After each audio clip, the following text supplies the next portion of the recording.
jintan putih, jintan manis, lada putih semua campur siap ni lah. Assalamualaikum Mamu. Waalaikumsalam warahmatullahi wabarakatuh kakak. Saya nak order rempah ayam bawang satu. Ada berapa kilo ah? Okey. Oh, Ni apa? ini serba cili. Bubuk cili. Serba cili ni rempah, tumbar, serba tumbar. Ketumbar.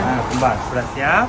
Okey. Ini garam masala. Oh, garam masala. Ini bunga lawang, bunga cinggi, kayu manis, buah pelaga, bunga pala, semua campur siap. Oh. Jadi garam masala. Garam masala. Memang taruhlah. Yang Ini serba jintan manis. Oh, jintan manis. Serba jintan manis. Okey. Ini jintan putih, jintan manis, lada putih semua campur siap ni lah.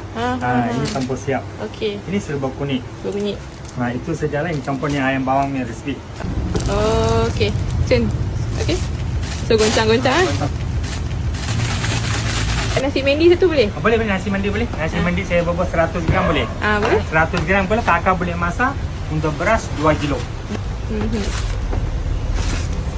Rempah dalca ada. Oh, dalca. Rempah dalca. Yang tu? Ini rempah sama.